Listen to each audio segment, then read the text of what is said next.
very good afternoon to you. We might be at the start of a new year, but today's sporting headlines have a very familiar ring to them.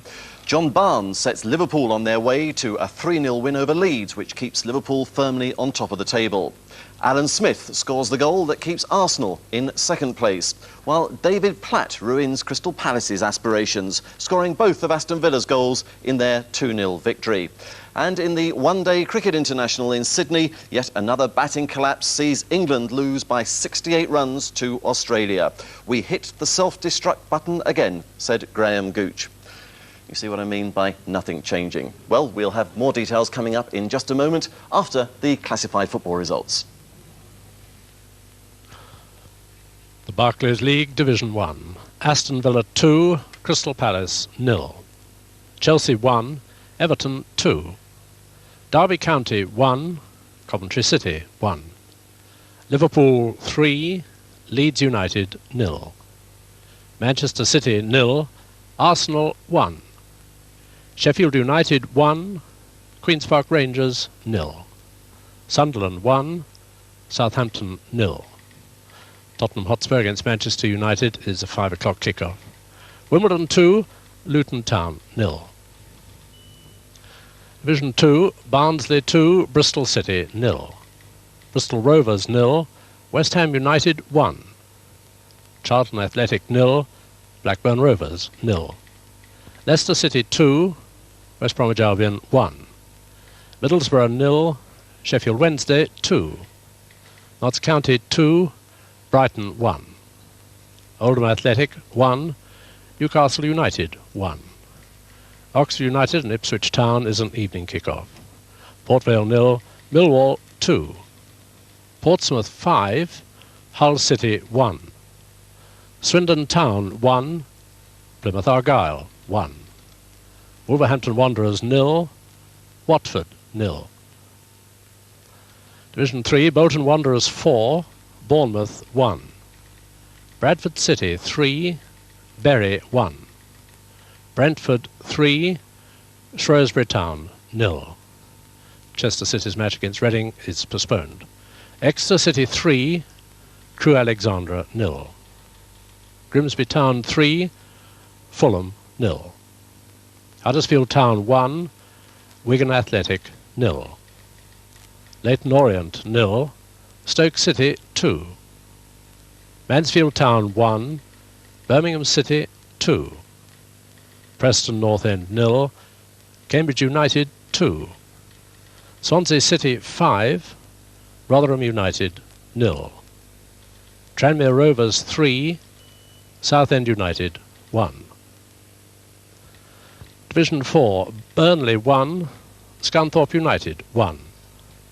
Carlisle United 1, Aldershot 2. Darlington 4, Cardiff City 1. Halifax Town 1, Hartlepool United 2. Hereford United 0, Torquay United 0. Lincoln City 0, Wrexham 0. Maidstone United 1, Chesterfield 0. Northampton Town 0, Doncaster Rovers 0. Stockport County against Gillingham, an evening kick-off. Walsall 0, Scarborough 0. York City 0, Blackpool 1. The Vauxhall Conference, Altrincham 5, Macclesfield Town 3. Barnet 1, Colchester United 3. Barrow 3, Gateshead 1. Boston United 1, Kettering Town 2. Cheltenham Town against Wycombe Wanderers is an evening kick-off. Fisher Athletic against Welling United, a match postponed. And Kidderminster Harriers and Merthyr Tydfil is an evening kick-off. Runcorn 3, Northwich Victoria 1. Slough Town 1, Sutton United 2. Telford United 0, Stafford Rangers 0. Yeovil Town 3, Bath City 2. The B&Q Scottish League Division 1, Dundee 2, Raith Rovers 1. Forfar Athletic against Brechin City, match postponed, as was in Division 2, Alloa against Stenhousemuir. Now, after Liverpool's defeat at Crystal Palace on Sunday, it was thought they might be just a little vulnerable against the in-form Leeds. Not a bit of it. Liverpool still at the top of the table and powering into the new year with a 3-0 victory, as we hear from Gerald Sinstadt. Howard Wilkinson took care to preview this as just another game for 3 points. Definitely not a championship challenge match. And he was right. This new Leeds is still developing. They played some nice football today, usually with McAllister involved. It was unlucky here and there. Snowdin's shot from 30 yards vibrated the crossbar. Chapman's stab looked like rolling in until Nicholl scraped it off the line. But comparisons with Leeds of the 70s are very premature. The defence lived dangerously on the offside margins. Sterland suffered from an upbeat Barnes. Strachan couldn't find his touch. It was Barnes who gave Liverpool an early lead from Burrow's teasing cross. Rosenthal got the second in off a post and the goalkeeper, and Rush's late strike emphasised the total Liverpool superiority. Well, Arsenal are hanging on to Liverpool, just a point behind still after a 1-0 win against Manchester City at Main Road. Barry Davis reports. A smash-and-grab performance by Arsenal. They hit the crossbar through Winterburn with their only attack of the first half, scored from their first in the second, and almost stole 2 more goals for breaks that were breathtakingly impudent. The key, of course, was that they defended superbly, and that in spite of being forced to play the inexperienced Hillier for 2/3 of the contest after O'Leary was concussed.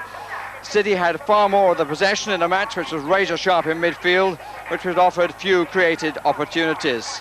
Quinn had one of the best in the 20th minute, but his header went wide of the far post. The home side were on top then, but really looked like saving themselves after helping Arsenal to the decisive goal. It came in the 14th minute after Redmond needlessly gave away a corner. From it, Hillier and Thomas worked the ball to Smith, whose 13th goal of the season was struck from outside the right corner of the 6-yard box. 14 minutes of the second half had gone. Crystal Palace stay third in the table, despite a 2-0 defeat by Aston Villa. From Villa Park, here's David Davis. If, as Stevie Coppell insists, Palace are still learning First Division lessons, today's subject was how cruel life can be. For half an hour they ruled. Thomas and Andy Gray were a revelation. Wright and Bright scurried this way and that. A Palace goal seemed ever imminent. But at last Villa found inspiration from McGrath at the back and the sheer quality of Platt and Cowans going forward. So it was that 2 minutes into the second half, Cowan sent fullback Price racing into the area where poor Salako seemed to bring him down from behind, and Platt did the necessary. Battle was then joined with a new intensity. Villa's keeper Butler saved again with his legs. Jeff Thomas hit the woodwork, and 3 minutes from time, Platt went clear to rub in the agony as Palace pushed forward. The conquerors of Liverpool were back to earth with a bump. Well, some other details from First Division matches today now. And Graham Sharp put Everton on their way to their first away league win of the season with the first goal in a 2-1 victory at Chelsea. Cyril Regis scored the equaliser for Coventry in the 1-1 draw at struggling Derby. Brian Dean, who scored the winning goals in Sheffield United's first 2 league wins of the season over Christmas, did it again today in the bottom of the table match with Queen's Park Rangers, for whom Roy Wegerle missed a penalty. No such problems for Kevin Ball, whose second-half penalty handed Sunderland a much-needed win over Southampton. And John Fashanu scored his 8th goal in 7 games to help Wimbledon to a 2-0 win at home to Luton Town. And all that means that at the bottom of Division 1, Sheffield United's 3rd win in 4 matches helps their cause, but Rangers fall back a couple of places. Sunderland improved their position with that win over Southampton. Derby County drew with Coventry. At the top of Division 2, a Jimmy Quinn goal after 78 minutes gave West Ham that 1-0 victory at Bristol Rovers. They're now 5 points clear of Oldham, who needed a last-minute own goal by Mark Stimpson to earn them a point against Newcastle. David Hurst, the top scorer in the country, got his 20th goal this afternoon to put third-place Sheffield Wednesday on their way to a 2-0 victory over Middlesbrough, who slip apace. And this morning's bottom 2, Portsmouth and Hull, met at Fratton Park. Martin Cool grabbed 2 for Portsmouth with their 5-1 victory, which lifts them up 3 places. Leicester City also helped their cause, beating West Brom 2-1, and Watford remain unbeaten under Steve Perriman after their 0-0 draw at Wolves. Now, who do you think this is? That's right, Tony Thomas, who scored the season's quickest league goal today. He took just 8 seconds to open the scoring for Tranmere in their 3-1 win over Southend. But Southend remain on top of Division 3, 3 points clear after that 3-1 defeat. Grimsby's win over Fulham keeps them clear in 2nd place. And at the bottom of Division 3, Rotherham, who were crushed by Swansea, are still 4 points adrift. Birmingham City beat Mansfield, and Shrewsbury went down 3-0 at Brentford. A full house at Northampton today for the visit of leaders Doncaster Rovers, but the match finished goalless. Doncaster stayed top, though, as second-place Torquay also drew today against goalless at Hereford. And Darlington's 4-0 victory over Cardiff lifts them into third place. And at the bottom of Division 4, Lincoln's point from their goalless draw with Wrexham lifts them off the bottom of the table. Earlier today, Halifax's Steve Norris scored the first goal of 1991 in their 12 o'clock kick-off match against Hartlepool, but it was still a 2-1 defeat and a slip to the bottom of the Football League.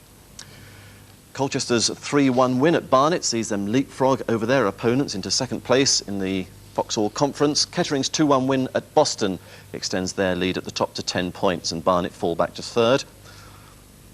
And at the top of the Scottish Division 1, Dundee came from behind to win over Wraith and now puts them level on points with Falkirk at the top, just behind the leaders on goal difference.